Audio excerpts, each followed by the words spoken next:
do tricks again.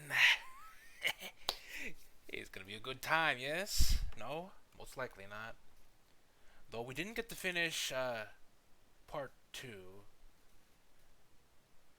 Though I don't think we're ever gonna finish part 3 as well, but what can I say? I just like, okay, maybe not like, but talking about tricks is a thing I do. So let's do that.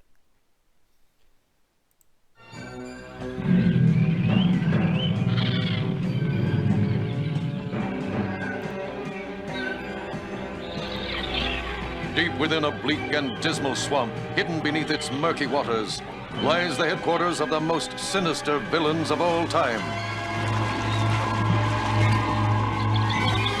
A Legion of Doom. Right. Can you hear the stream, Meme Spice?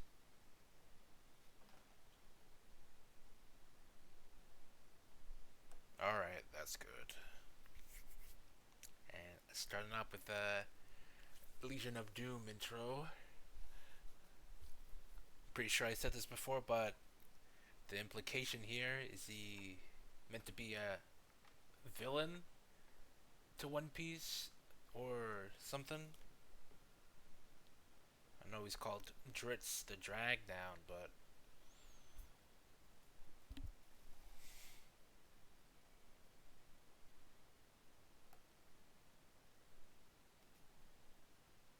alright, I'm just waiting on comments. He is, well, yeah, he's Palpatine, but I wouldn't.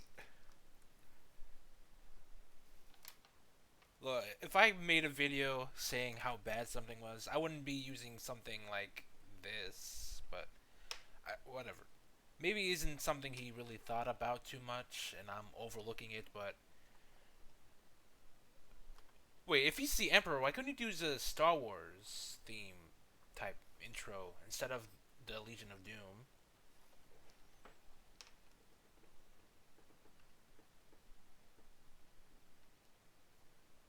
This is also copywritten, right? Super Friends? Or where is this from?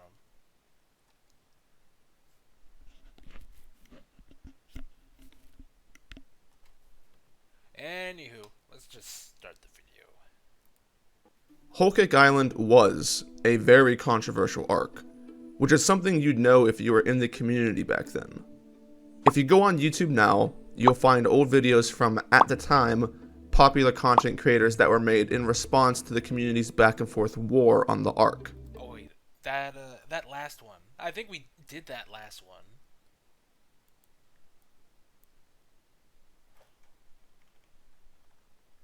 I think so. Popular content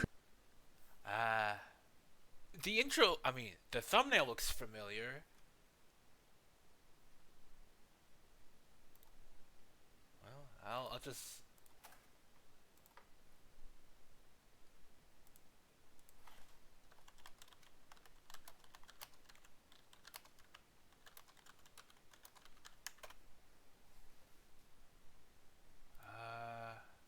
Wait, did he change it? No. I said might, but it does look familiar. Whole Cake Island is the worst arc in One Piece for me. This is disappointing since I was really looking forward. Okay, we might have done it, but I'm certain I saw this. I'm certain we saw this on a stream. Well, at least I saw it on a stream.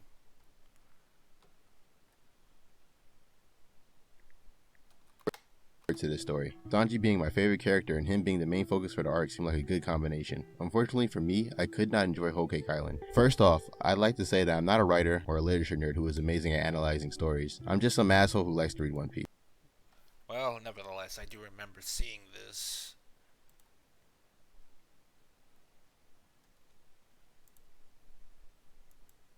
creators that were made in response to the community's back and forth war on the arc. As times passed, though, the narrative behind Whole Cake changed from one of controversy to now being called a masterpiece, which is quite the stark contrast. In the third installment of the Downfall series, I'm going to take a look at Whole Cake, break it down, and show you why I think it contributes Oh, Zoe and Whole Cake. Considering you said you were doing more of Zoe and Whole Cake in the next part. So, yeah.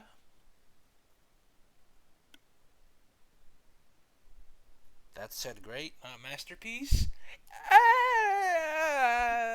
It's a minor nitpick.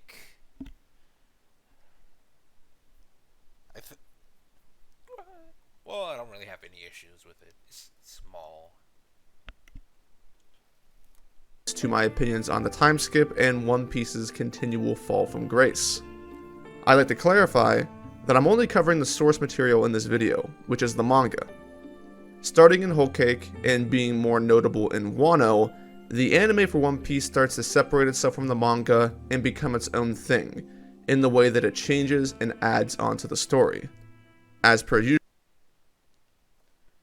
So, he's just gonna drop that and not say anything? Yeah, I remember. Was it every million? Whatever.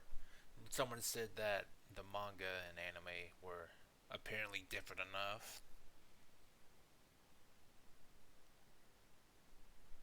Apparently. Apparently they can't add things. I mean, okay, he didn't say they can't add things. It's just that what was added makes it a different product, which I guess, but it's still the same end product. It still has the same story beats, so I don't see why you can, Wait, why did he bring that up anyways? Well, I'm certain he was gonna say some differences between the anime and manga since he brought it up, but well, if Whole Cake going onward is such a big difference, was he looking at the manga and the anime beforehand when doing these videos? Didn't he talk about the anime adding things? Let me think.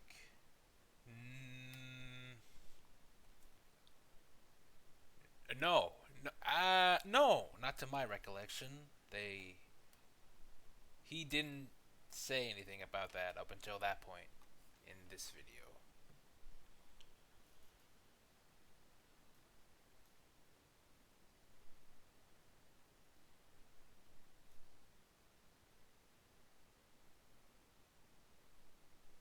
All right, yeah.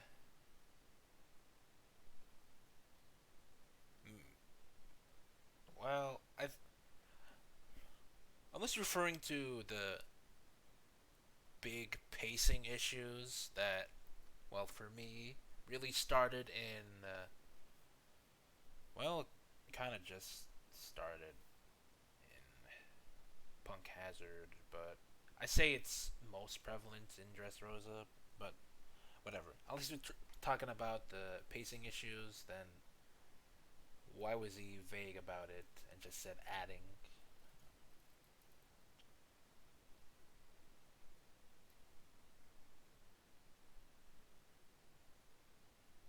I am remembering the Grand Line review video. Dressrosa fatigue. That, I mean, Dritz did bring up the, you know, it being one afternoon. So maybe that is what he's talking about, but whatever. Adding stuff. So at the very least, I can just say he's using solely the manga for this review of sorts. Let's go with review. Which makes me question if he was using both the anime and manga beforehand, or just the anime. Because he definitely didn't use either with his previous reviews. But hey, he really does not get the story. Usual, spoilers for the series are ahead, so you've been warned. Let's begin.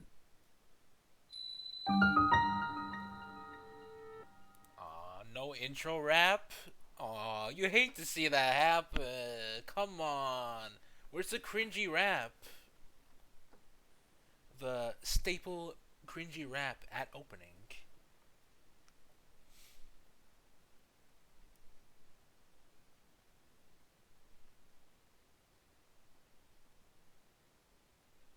No bad AMV either? Well, he must be putting on the big boy pants because I've been waiting for this one. On Twitter, I DM. Oh, wait, not DM'd, but I did say what he thought about Kata Curry, considering there was a post on Twitter about him saying he was trash. And apparently he thinks Kata Curry versus Luffy was the worst fight in all of One Piece. So,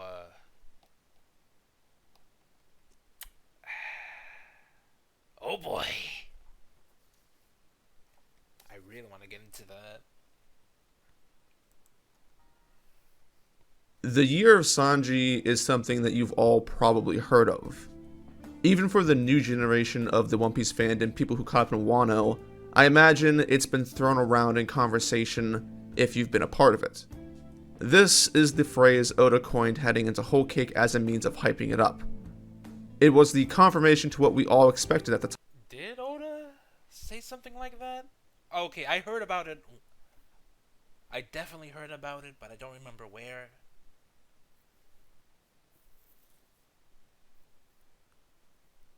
You never heard of it? That's completely fair, considering.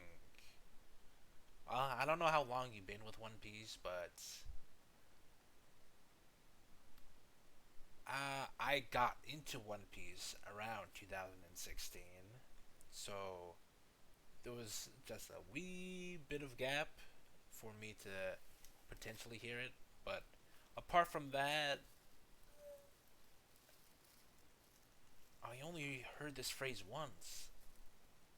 And even then, I'm not sure if I even actually heard it.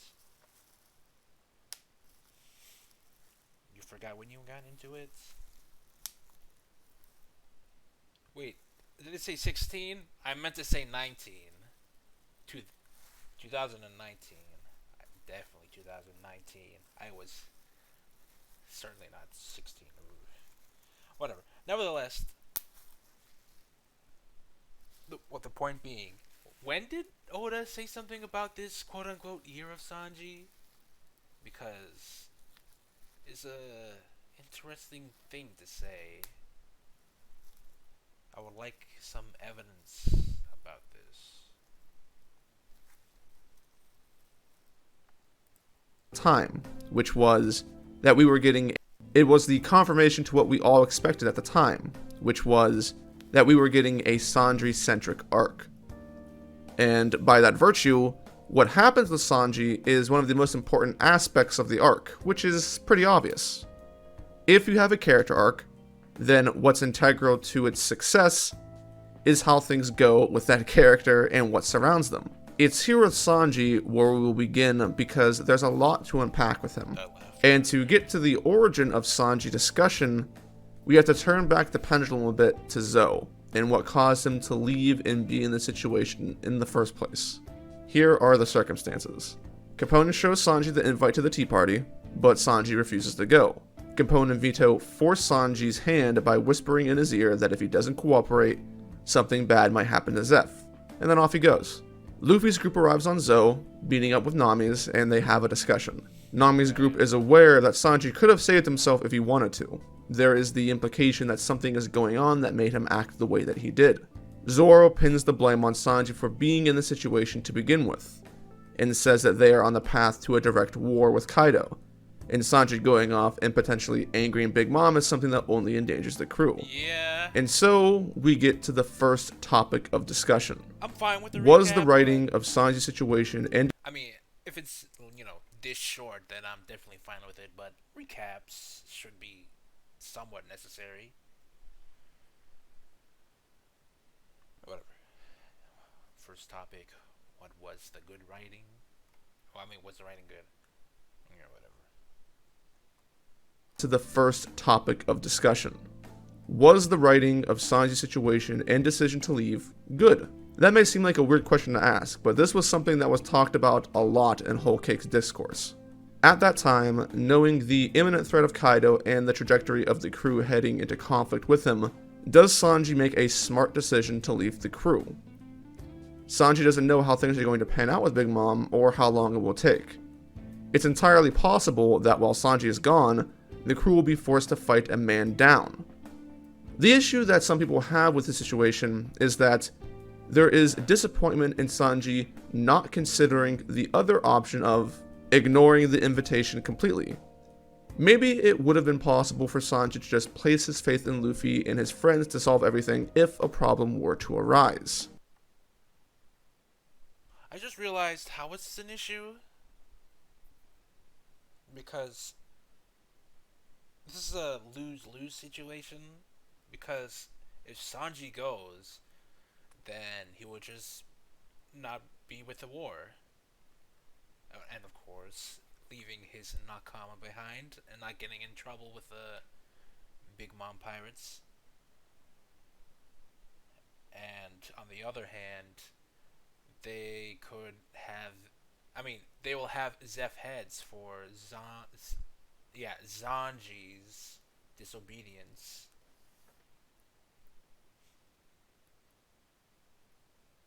So yeah, this is. I don't. I don't see what's the big issue here. This is. Well, this is an ultimatum, so either way, he sort of loses in the end. So I don't. I don't. Well, I don't.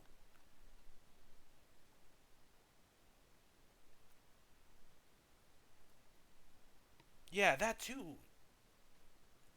I don't see how this could. This is pretty simple.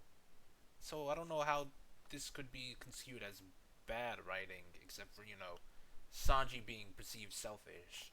Which, I guess, but in the end, this is for his crew and Zeph, and not to mention other people that could be assassinated thanks to his uncooperativeness.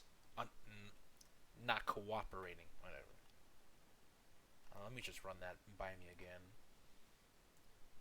Good. That may seem like a weird question to ask, but this was something that was talked about a lot in Whole Cake's discourse. At that time, knowing the imminent threat of Kaido and the trajectory of the crew heading into So this is bad. Robin is bad. We'll get there when we get there, meme. Let's not. Yeah, I'm pretty sure that he's gonna bring that up and say exactly the opposite, but we're not there yet, so let's not blast feed yet.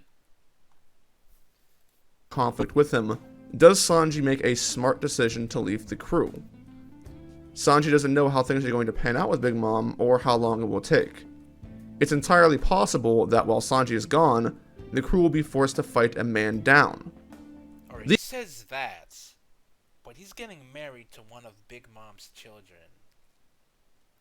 I don't know where everyone thought this was going to end up, but Big Mom would own Sanji.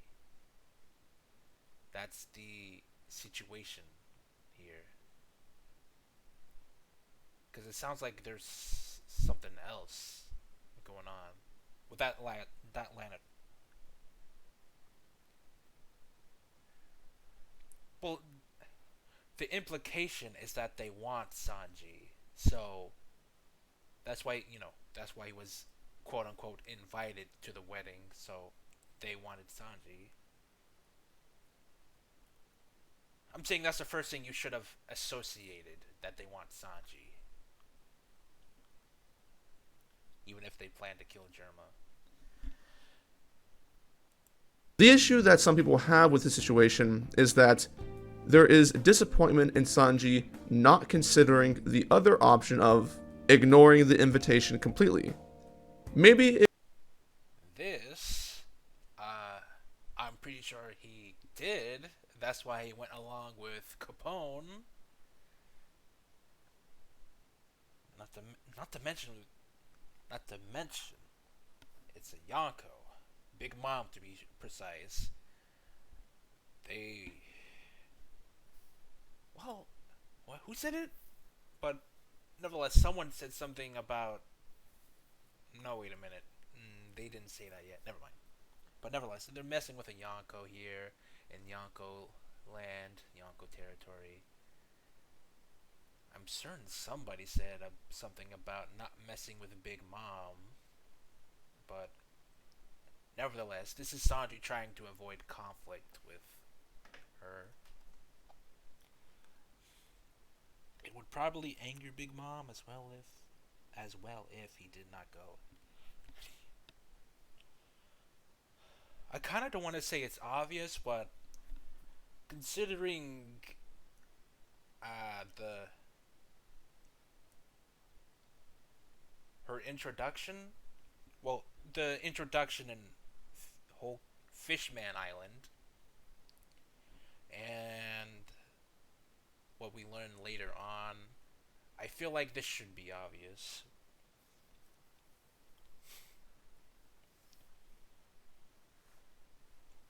I really do question how people thought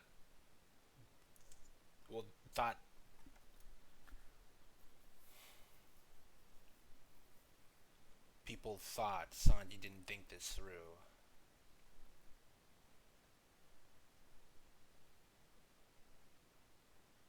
Perplexed, that's what I was confused because I am uncertain why people were so perplexed with Sanji's decision to go with Beji, because, as like I said, we don't really mess with a Yonko, so this is pretty much the lesser of two evils.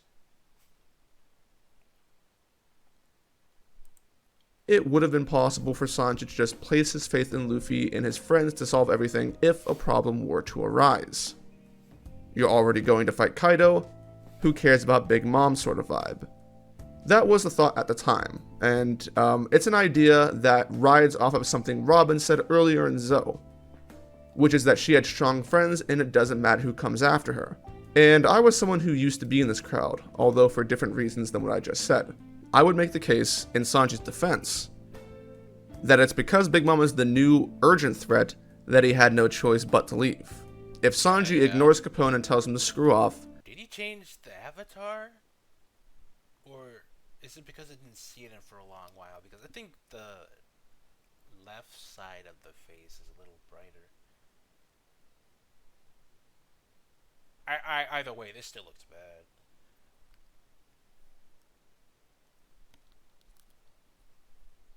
Yeah. Well, I can't even call it a good change, but he definitely changed it, unless I'm misremembering. And the Straw Hats go to Wano because Kaido is their priority. If Sanji ignores Capone and tells him to screw off, and the Straw Hats go to Wano because Kaido is their priority, this gives Big Mom all the time in the world to strike back and do good on her threat against Zeph, leaving the Straw Hats no recourse or way to back Sanji up outside of voluntarily bringing Big Mom into the fight of Wano, somehow. Or backtracking on their journey to maybe defend Zeph on a threat that they don't know when Big Mom might fulfill, which stalls the journey. Sanji trying to take things into his own hands seems like the most logical decision. The writing here isn't perfect though. What? There are some elements you could bring up, like Sanji's unrealistic expectation of the crew not worrying and then pursuing him, given how he left in a really dramatic way, but the intent... What is he going to do? I mean, you could just say, hold up, Beji, let me talk to the crew, but Sanji should know how demanding Luffy is and how determined his crew is. For the best, he should leave as soon as possible. So, I don't really understand this point.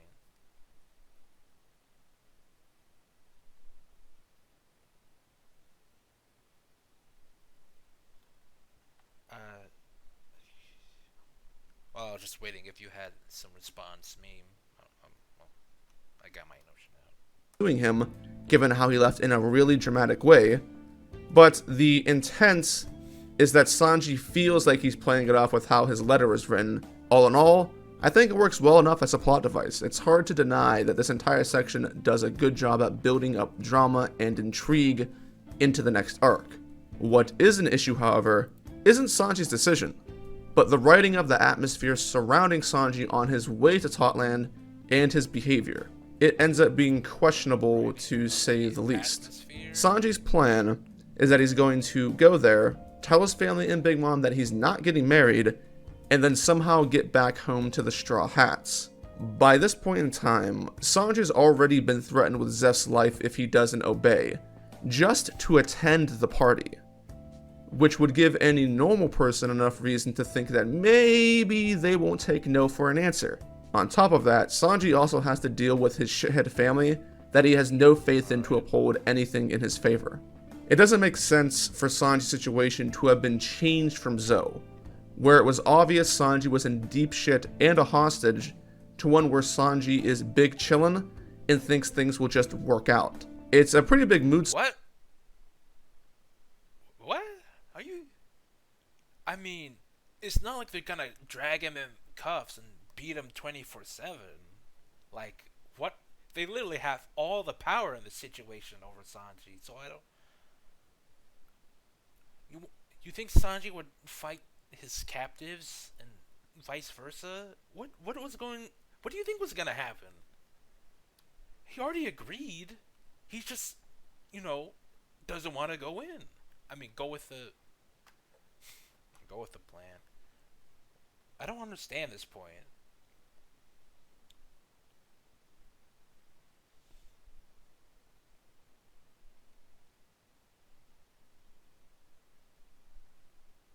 Did he just want Sanji to, you said same. Did he just want... I said they, but... Let me just say Dritz. Did Dritz want Sanji to be all baby-faced? As in crying and grasping at every chance he can to leave the ship or something? Like, counting his lucky stars no one got hurt or something? Tied up. He was willing to... Why would they tie up someone willing to go? Especially with the beheading of his father figure. So, I don't really... I guess it's a minor thing, but considering how long Sanji was, with the Big Mom Pirates, and considering this is an issue for him, this is pretty significant, I would say. Well, not to mention the fact that he was never, enjoying himself. He openly said that he doesn't like this.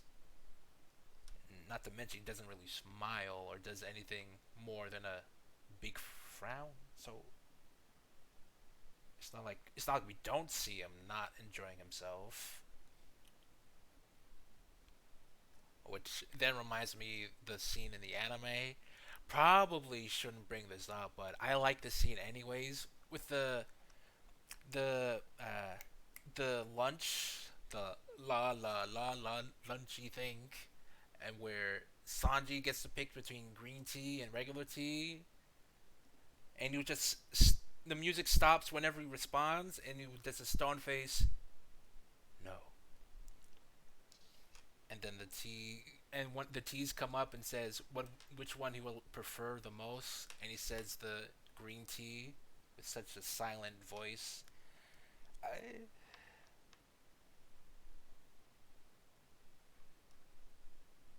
Oh, that is also a good point.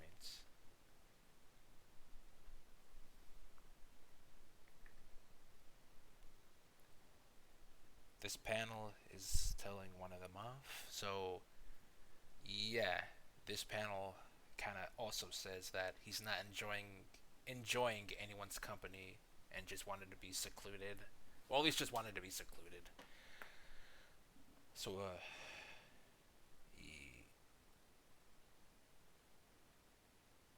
did Dritz read this manga? Swing from the drama of Zou to Sanji relaxing on Big Mom's ship. And it continues on from that point. Sanji's never really stressed out or has anything mental going on until the Vinsmokes push him to his limit. The situation itself isn't really worrying to Sanji, even though it should be. It is worrying to Sanji.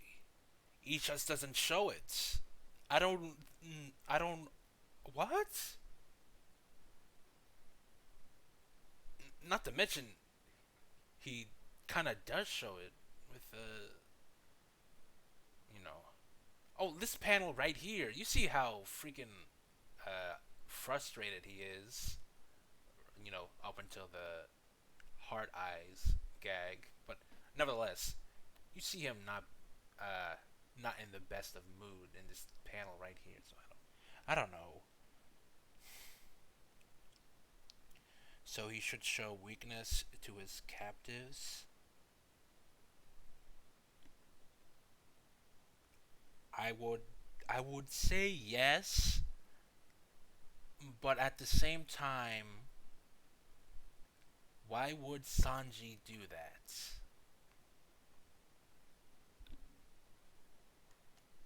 He might want something like that, but it is within Sanji's character to put on such a tough face. So whatever. This is only the beginning of odd behavior, though, because Oda picks up on it the next time we see Sanji, Hey, which is several chapters. hold up.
Sorry about that.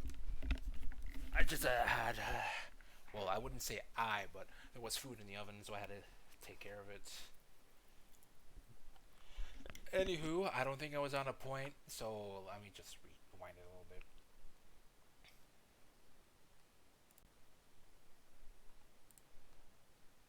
Difficult, but I don't think it's bad to Sanji, you people, Where are we going? because Oda picks up on it the next time we see Sanji, which is several chapters after this point in time, where he's in a room with Reiju. We see Sanji ask Reiju when she's gonna leave him alone, and he tells her that he cut ties with quote-unquote you people a long time ago.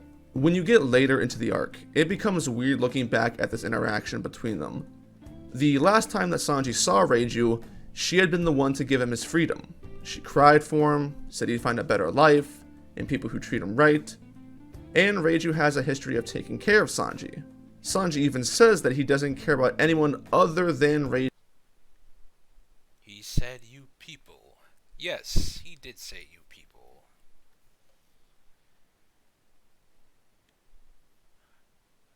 Sure, it is pretty vague, but it was still directed at Reiju.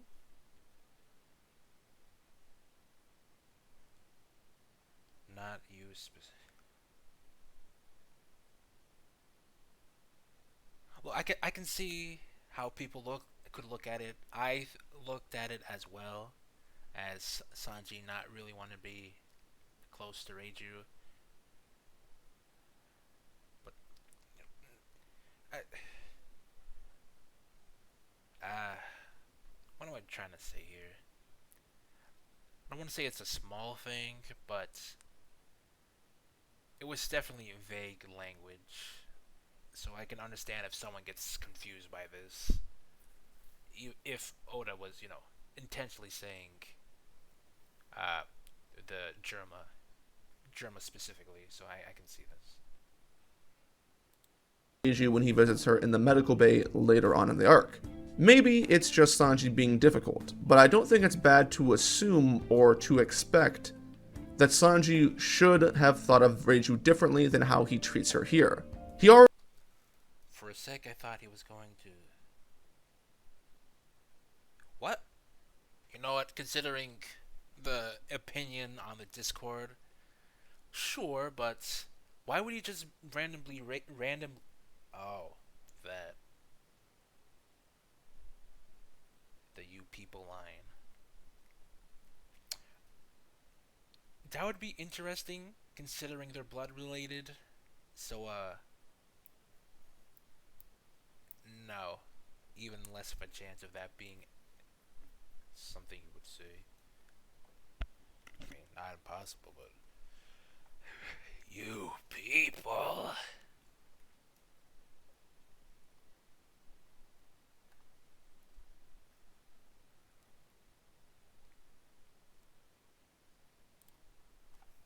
Uh, it is Dritz know who knows what he'll do.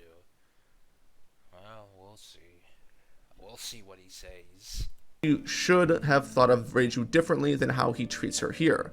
He already knows she's different from the rest of the family. It'd probably make more sense for him to act this way if there was a plotline or scene where Sanji is unsure of Reiju. After all these years. Being unsure that Reiju hasn't been corrupted makes sense. But this isn't present, so it comes off as a bit odd. I mean, 13 years. People change in 13 years, so. Sanji changed over 13 years. He got hella strong, so. Yeah, he's got time on his side. Sanji isn't alone in that behavior though. Reiju is also acting pretty sus. She tries to convince Sanji to accept his fate in Bloodline and just live a happy life with the Vinsmokes. But this isn't how she feels or is what she wants. I get the impression that characters in this arc don't act in character because Oda wants to continue playing a game of whose side are they really on for the readers.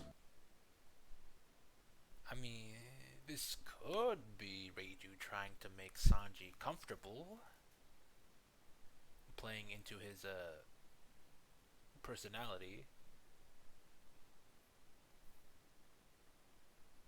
Well, no, not personality.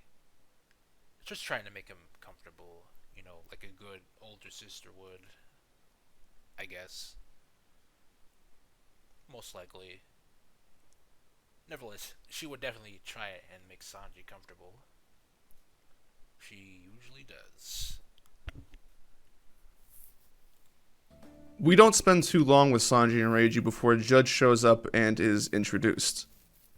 I find it odd that Oda chose to off-screen Sanji's first meeting with his family, to be honest. Even more odd is that it's revealed to us that Sanji beat up Yonji off-screen.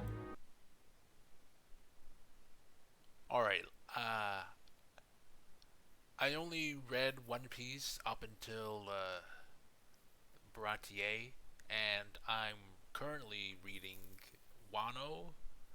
So on that, I'm a little bit fixed on the Wano thing, so I'm not really gonna go back and read the beginning parts. Well, unless I rush it. Well, never mind. If this is anything like from the anime,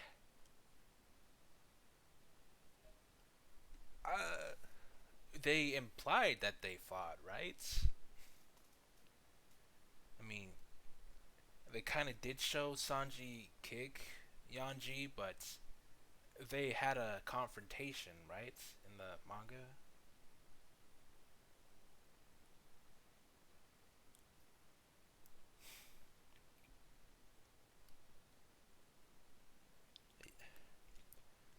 Oh my god, why no fight? Why? Hey, we never saw Usopp get beat up by the Frankie family. True, he is complaining about fights, and yes, we didn't get to see Usopp get beat up by the Frankie family, but... Oh, I'm not sure of his point, but the point I'm trying to make, we did get to see Yanji confront Sanji about, you know, Sanji being weak, right? In the manga.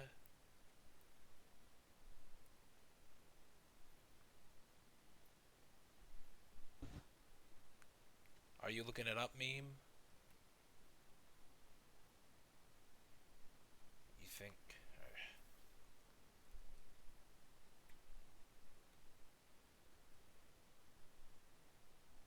Well, nevertheless, I'm certain Oda said something about Sanji. I mean, about Yanji trying to size up Sanji. Yanji, Sanji.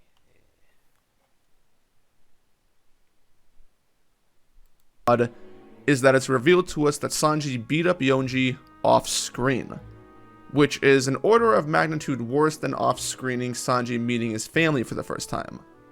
This was not. What? What do you mean not meeting his? He what? No, he met up with Reiju. He met up with Judge. You're just face palming. Yeah, I. What is he talking about? He met up with Reiju, then with Judge, then with Yonji. That's when he. That's when he. That's Yonji, something something, and then Niji and Ichiji when they were in the cloning laboratory. So I don't know what he's talking about. Okay, I may have got those orders mixed up, but I'm certain they met.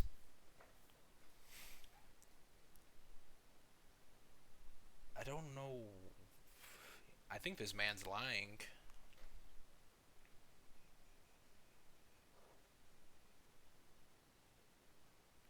Also, him bringing up a fight, which in the anime was like one kick compared to meeting up with his entire family he was trying to get away from for the past 13 years.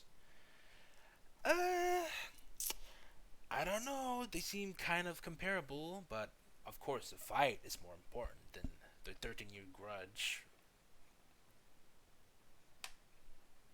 which, they actually did meet. Oh,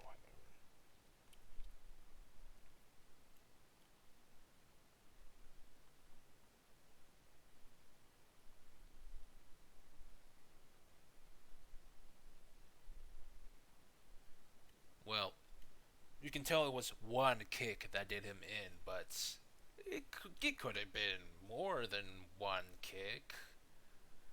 But yeah, I don't know why Dritz said that they never met, and I don't know why he just said that the fight was more important than him meeting up with his family after 13 years. Why did he say that? Why did he say that? Because if I were me in the situation talking about, uh, you know what? Maybe I won't say anything like this, but nevertheless, I would have been, I myself would be more interested in the family dynamic than some fights that was apparently off screened.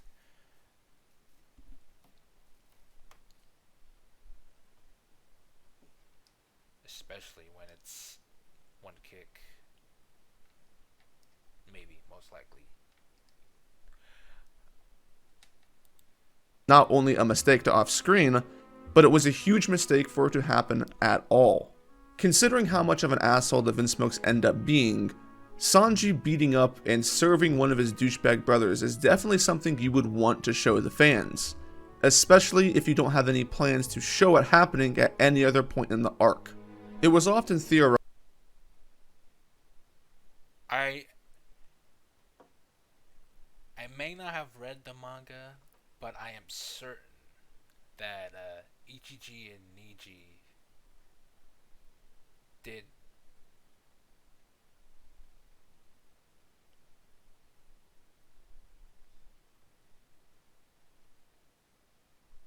has a kind he is a kind soul,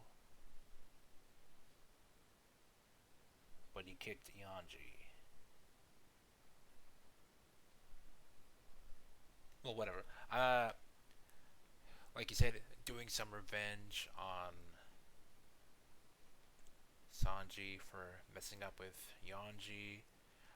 They did show it. I'm pretty sure when Ichiji and Niji was with Sanji in the cloning lab, they decided to mess him up for good measure. So that's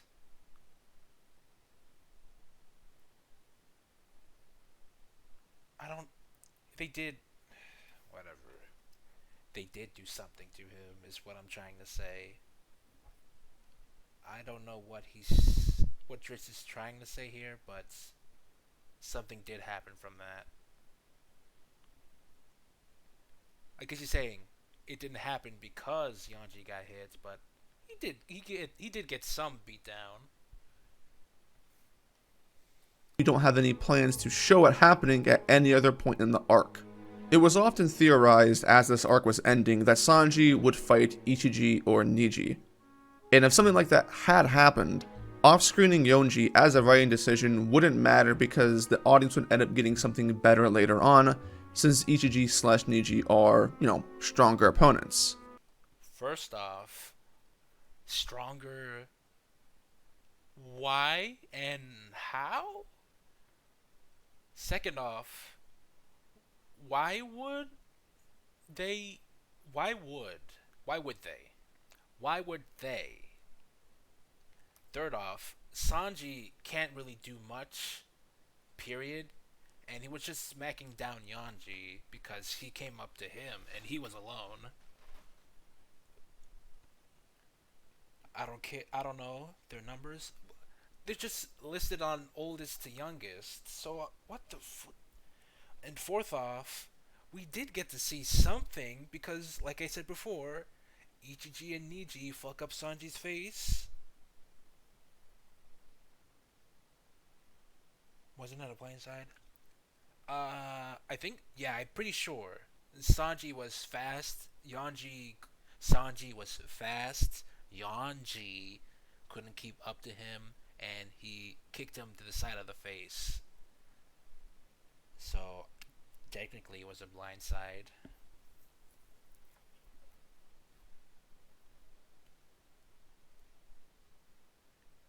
Nevertheless, it was just a short scuffle, so it wasn't an actual fight that apparently Dritz did not remember or know or doesn't actually exist because the anime had an actual short scuffle.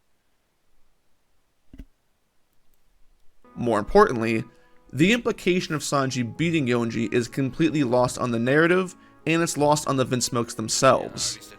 The act of Sanji beating Yonji alone should discredit everything that Germa believed in the Sanji they knew growing up.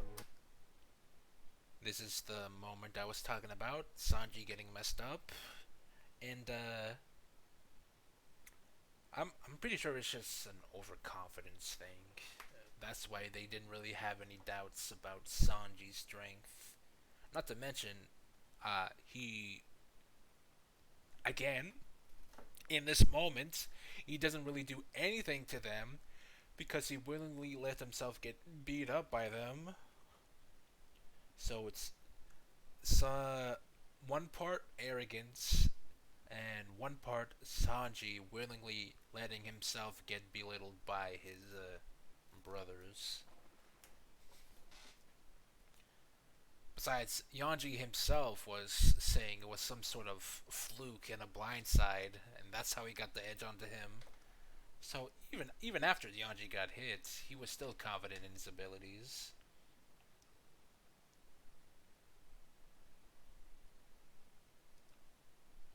Why did he think Niji and Ichiji was stronger? I don't know.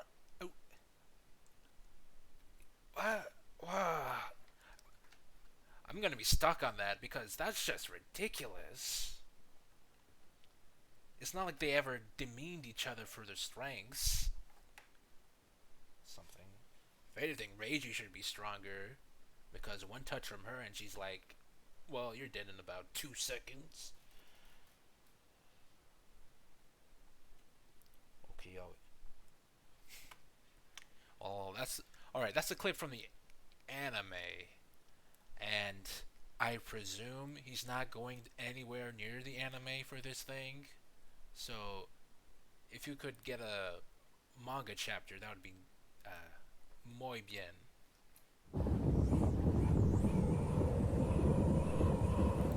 Maybe I should...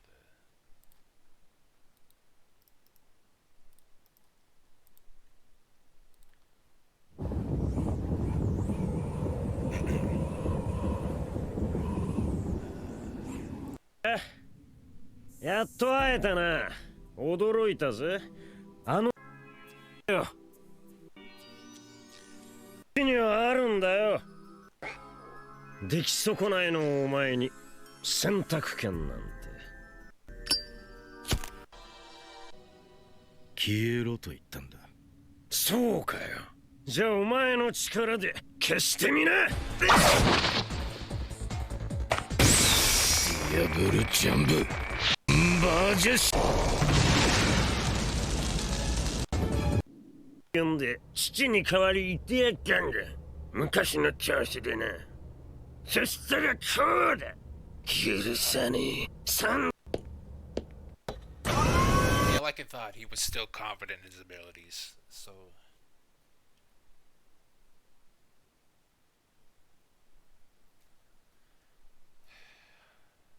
Still confident in himself. Why did he think those two were stronger? I'm sorry if I bring this up again, and will bring this up, because I find this weird.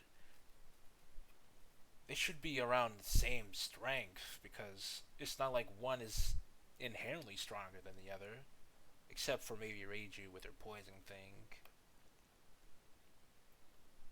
Well, from what I've seen with her like pink hornets, because that is scary, just getting a poison projectile through its abdomen.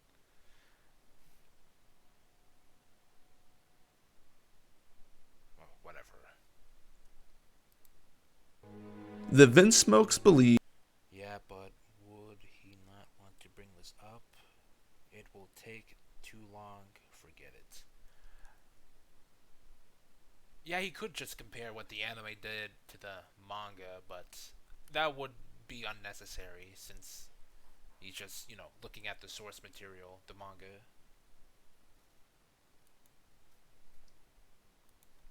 Sanji is a failure, who sucked at everything compared to his siblings. And this is the #1 reason why he was bullied and exiled. When Judge learned that Sanji's genes weren't altered from his Nazi scientist, he wanted Sanji to make up for it. Nazi science? Whatever, he's trying to make a joke here. Even though I would call them more... Well, generalissimo, so I'm just going off of that, so forget about the Nazi thing, but whatever, he's trying to be funny. With hard work in order to become strong. If Sanji had been able to do that, his lack of emotions or genetic alteration wouldn't have mattered.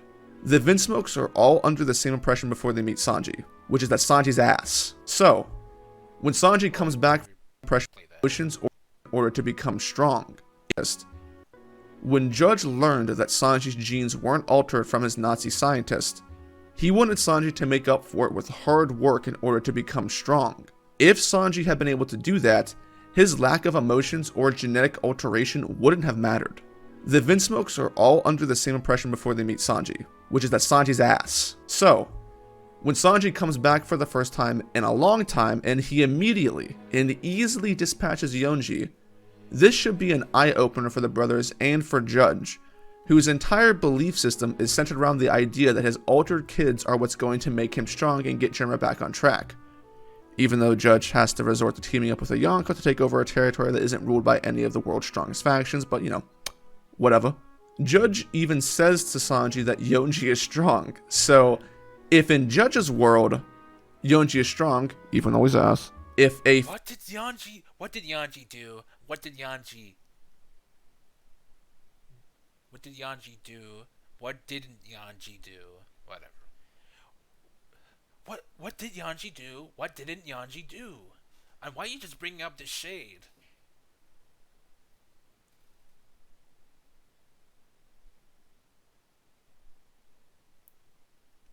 Oh yeah, I know people was helping. I know people were helping. Was I know people helped him on the videos, but editing. What editing do you mean?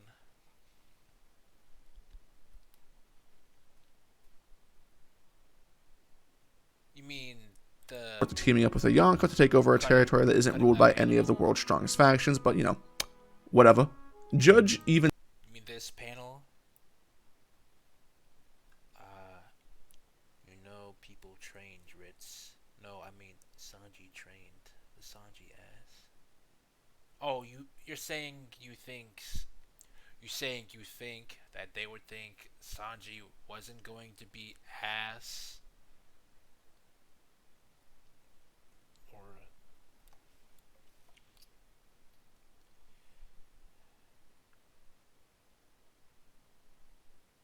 oh, that. I mean, fans. It was off.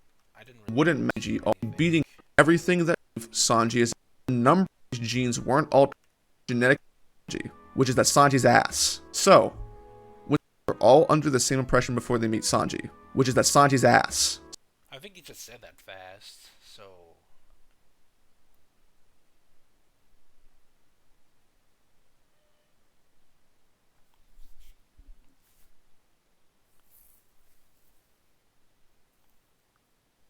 yeah. Okay, I understand now. It was fast and it was off-putting to you.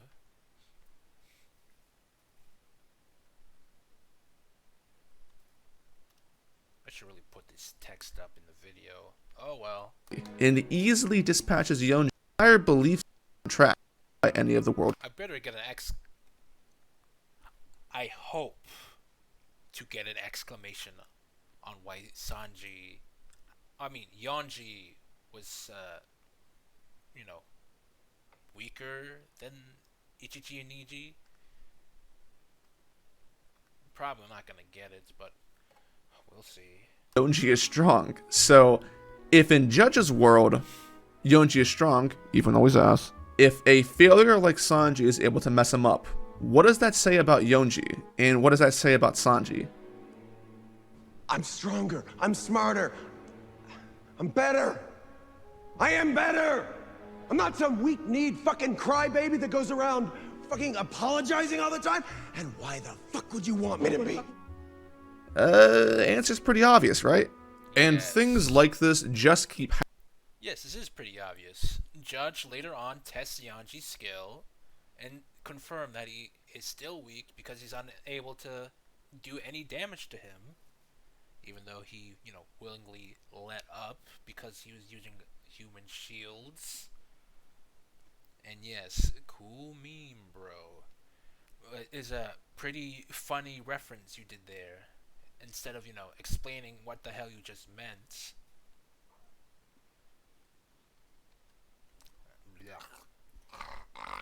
Yeah, there's something in my nose.